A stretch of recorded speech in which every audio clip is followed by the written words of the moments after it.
Hi, I'm Kim Weeks with Weeks Well, and I'm so glad you came to my YouTube page because I'm going to teach you about Sarvangasana, which is shoulder stand. Sarva means whole or full, and Sarvangasana means whole pose, full body pose. So I have to tell you, I've been teaching yoga for 19 years. And I was shocked when I recently, like before COVID sometime, had a yoga teacher recently trained tell me that she had not learned how to teach shoulder stand in her teacher training. And as an Iyengar yoga teacher, I have to just give you a point counterpoint. We would not be able to teach Iyengar yoga. We would not be certified to do so if we couldn't teach you this whole body pose. It's also called the mother or the queen of all poses. And so if you're going to do yoga for exercise, it is all good.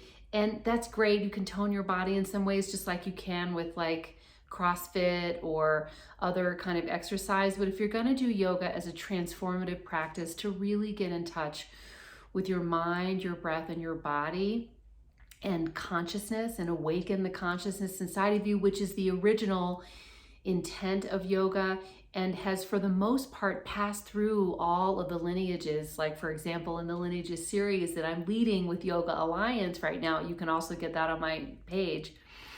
You need to know shoulder stand. You need how to do it, but you do need to know how to do it well, because shoulder stand means you're standing on your shoulders. And if you're standing on your shoulders, you're also going to be standing on your head. So I'm going to show you how to do it. So the way we teach it in Iyengar yoga is the way I'm going to show you right now. You need a blanket, you need some blankets, you need a strap, and you need a wall, okay? So the first thing you do, I recommend this because if you have a really hard head and it doesn't mind being on the floor, then you don't really need this sort of you can use a towel or anything, it doesn't really matter, but just something soft for the back of your head. The more important aspect of the pose is to have a blanket or two. I've worked with so many students over the years who, use different kinds of blankets or whatever. If you can get 2 or 3 like really fat beach towels, they will also work, but ideally they're all the same, okay? So do you see how I folded these blankets like this? And I put the folded edge, not the rough edge, not the folded over edge, but the folded edge right there, okay? Now, you can see that I put this on my mat. So when you're doing yoga, pretty much I think ubiquitously we use yoga mats.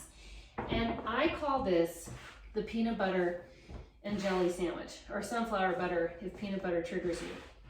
You see? Because you have the mat underneath, you have 2 layers of blankets in between, and you have your thing on top, your peanut butter and jelly sandwich.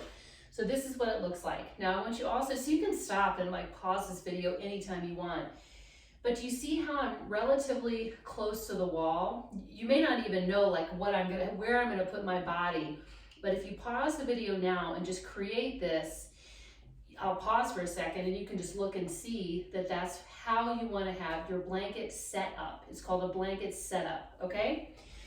Now, while I'm explaining this to you, I'll also say that you need a strap and say that if you have cervical spine issues or any kind of really major skeletal issues, you probably, for sure you need a modified version of this pose. But most people can try this unless they have some significant skeletal issue. Now let me say that you should find an Iyengar yoga teacher to also teach you this IRL. You can certainly learn it from me and you can learn it from here, but learn it on Zoom, in a Zoom room, or learn it in real life. We take teaching you this so seriously.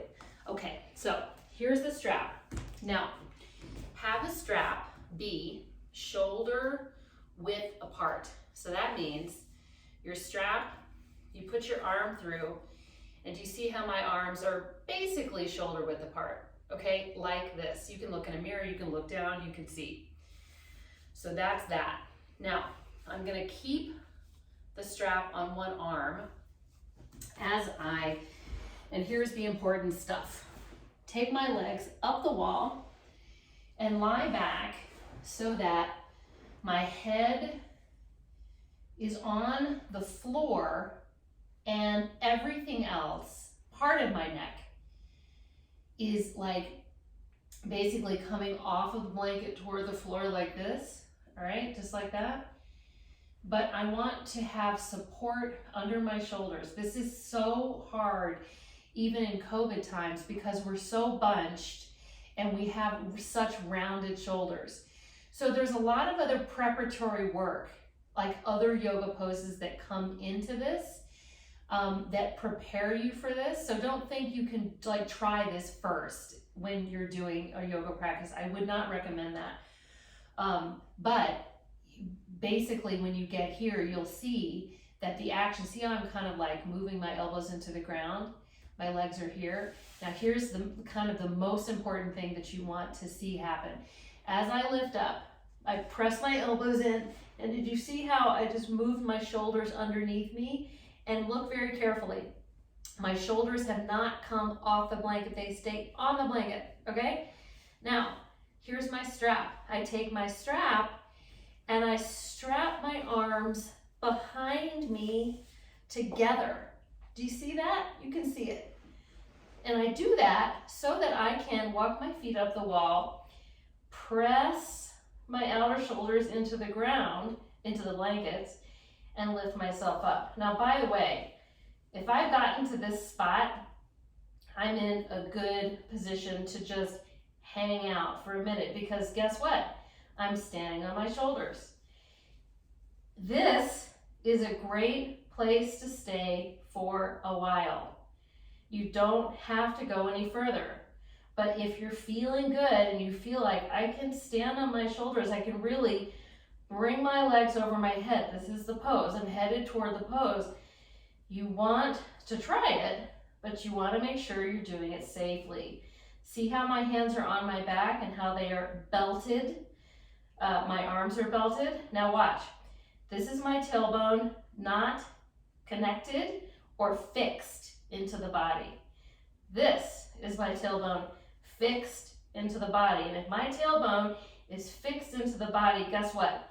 I might be able to bring my feet off the wall and bring my legs up, okay? I might even be able to bring my tailbone forward, fix it into the back of the body, and bring one leg up. And just see how this feels, okay? One leg or the other leg, or both legs, Sarvangasana, shoulder stand. Like this. Okay? Now, to come out of the pose, take your strap off. Slide it off, come down, and rest. Resting is one of the most important aspects of yoga. In fact, you're just not doing yoga if you're not doing your poses. You missed my face. If you're not resting in between your poses. You have to create breath for the body and stability for the body and openness for the body. Does that make sense? I hope it does. And shoulder stand is such a good pose for you because you wind up being able to whole body your breath, whole body your existence, and essentially in an energetic way, stand on your heart. Stand on the back of your heart and give your lungs, your cardio, pulmonary system, your respiratory system, your lymph system, and women, ladies especially, your thyroid a rest. You sort of give your lymph system like a bath when you're in Sarvangasana shoulder stand. So I hope that this video has been helpful.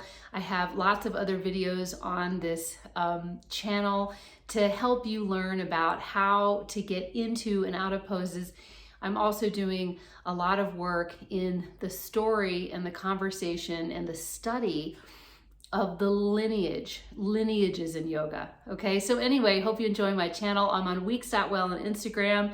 Thank you so much for subscribing, Weeks.well TikTok.